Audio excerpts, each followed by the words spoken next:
Taiwan just caught China trying to win a war with edits. December 29 through 30th, 2025. Beijing ran snap drills, rockets in the water, an encirclement on camera. And then Taiwan did the one thing propaganda can't survive. They posted the receipts. Because this week, China didn't just flex force. They flexed footage. And it started with the dumbest flex of the week. China's Eastern Theater Command drops a clip. State media amplifies it. The claim? A PLA drone hovering over Taipei 101. Message? We can reach deep. You can't stop us. Blink first. But Taiwan treated it like a forensics problem. Analysts said the view lines up with a local surveillance camera from Bishan Mountain, meaning the PLA didn't film Taipei at all. They repackaged Taiwan's own footage and called it a drone shot. And even in the best case for Beijing, a zoomed-in long-lens view from far offshore still isn't over Taipei. It's visibility, not control. Taiwan's defense ministry publicly rejected the claim, labeled it cognitive warfare, and stressed there was no confirmed large PLA drone inside Taiwan's 24 nautical mile, 44-kilometer restricted zone. Beijing wanted a flex. Taiwan turned it into an audit. But here's the part Beijing can't edit. Taiwan's F-16s were watching, quietly, from miles away. Not with radar, with eyes. Meet the AN/AAQ-33 Sniper Advanced Targeting Pod. High-definition sensors, passive tracking, no radar pulse, no warning tone. Just a clean visual track that stays glued to you like a shadow. Taiwan released imagery to prove it. They could maintain a firing quality track on China's KJ-500 radar planes and Y-20 tankers. That means the target never gets the lock-on alert. It's watching from the shadows, with a weapon already pointed at the enemy. So while Beijing is posting posters, Taiwan is quietly saying, "You're already in our solution." That's tactical humiliation. They didn't argue about the edit. They demonstrated the kill chain. And the US just helped Taiwan scale this invisible shield with a massive hardware boost. In December 2025, Washington approved 55 Legion infrared search and track pods for Taiwan's F-16s, about $328 million. Passive sensors again. They allow Taiwanese pilots to remain hidden while they hunt for China's most advanced jets. This technology ensures that the silent watcher strategy remains the most effective way to deny Beijing a win in the air. So what was Beijing actually selling with the encirclement? December 29 through 30th, 2025, Beijing drew a deadly circle around Taiwan. Operation name? Justice Mission 2025. It was framed as an encirclement-style joint operation with a blockade template. Combat readiness patrols, seizing comprehensive superiority, sealing key areas and ports, and deterring external interference. Not a routine sail-by, a checklist for trapping the island. And the numbers weren't subtle. Taiwan reports a peak 24-hour window of about 130 PLA aircraft, with about 90 crossing the median line. At sea, about 14 PLA Navy ships plus official vessels around the island. And the messaging keeps pointing at the same pressure point. Ports. Keelung in the north. Kaohsiung in the south. Lifelines. Beijing wants to prove it can choke the island without landing a soldier. But here's where the drill stops looking like theater. During a roughly 10-hour live fire phase, reporting says China fired 27 rockets into the sea. And here's the headline detail. 10 impacts inside Taiwan's 24 nautical mile contiguous zone. That's the part most people glide right past. Because rockets splashing outside the line is intimidation. Rockets splashing inside the line is testing something else. Reaction.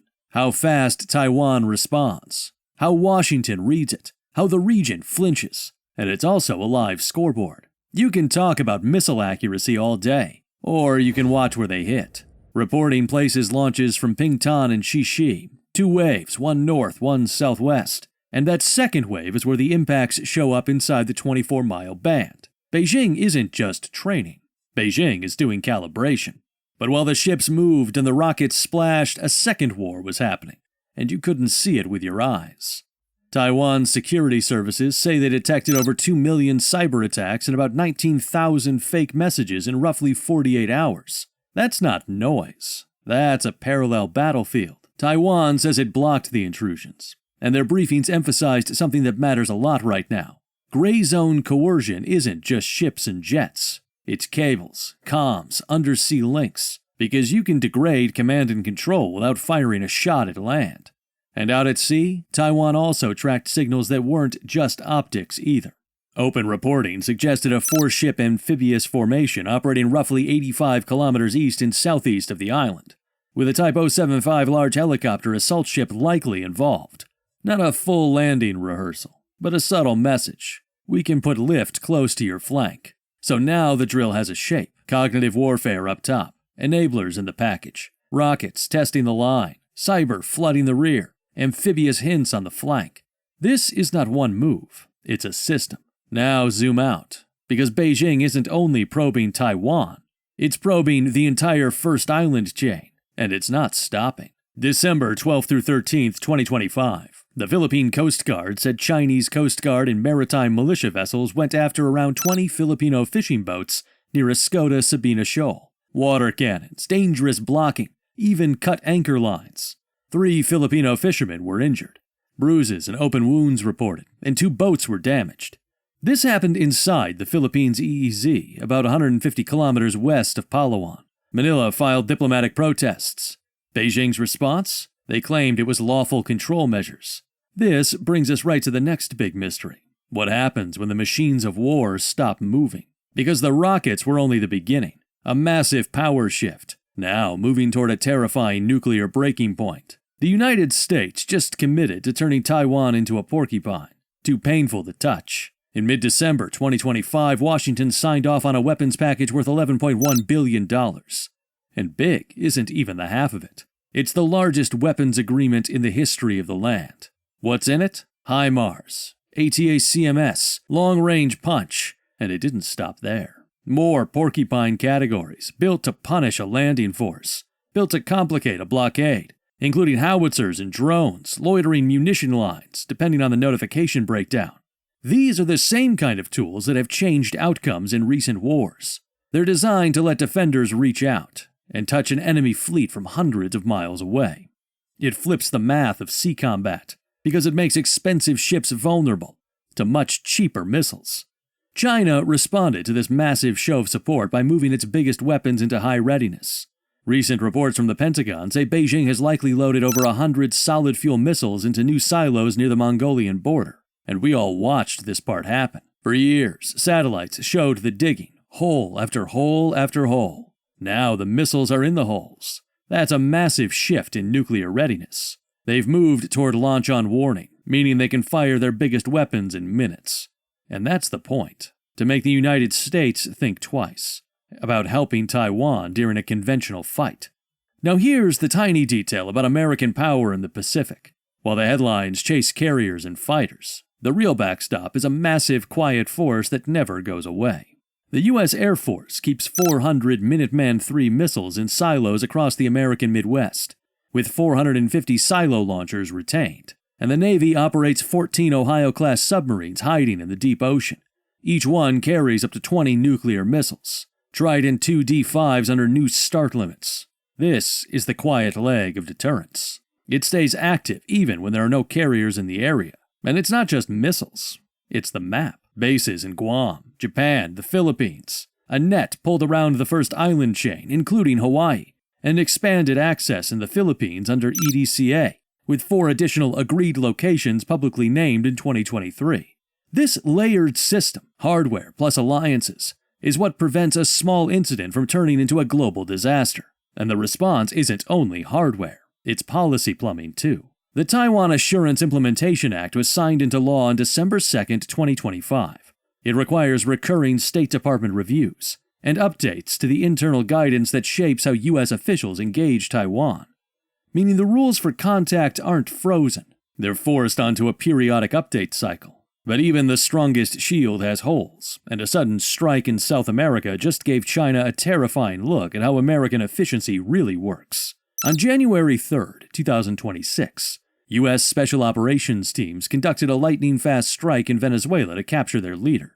It might seem like it has nothing to do with the Pacific, but Beijing watched it closely to find their own gaps. Analysts still judged a near-term Taiwan attack unlikely. Not China invades tomorrow, but China studies the operation, the integration, the kill chain resilience, the political effects. They saw that over 60% of Venezuela's radar fleet was broken, bad maintenance, no spare parts. And for China's military leaders, the lesson was clear. The lesson isn't permission, it's capability gaps, especially integration across the kill chain, sensing, targeting, comms, defense resilience under electronic and cyber pressure. That's the hardest part to copy, because their advanced equipment has to work perfectly on day one, and the United States can find the smallest gap in a lethal chain and take down a target in hours.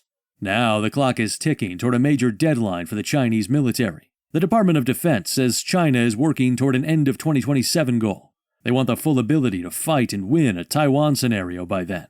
And the same DoD framing says the PLA is refining multiple options: blockade pressure, strike campaigns, invasion pathways. Not just one storm the beach plan. That goal doesn't mean an invasion is guaranteed. It means they want the option to win if they choose to act. And as that deadline gets closer, harassment tempo goes up. Chinese aircraft activity around the island jumped by more than 60% in the last year alone, with a subset involving median line behavior. Taiwan has become the ultimate system test for the balance of power across the entire ocean. Beijing tried to win the day with scary videos and a massive count of ships. Taiwan and the US answered with silent tracking and billions in new gear. But the final question remains: who will blink first in this high-stakes game? If China's top-secret jets can be tracked by a simple pod, is their military really as strong as they say? It makes you wonder if the big drills are just a cover for what they can't do. Bye for now.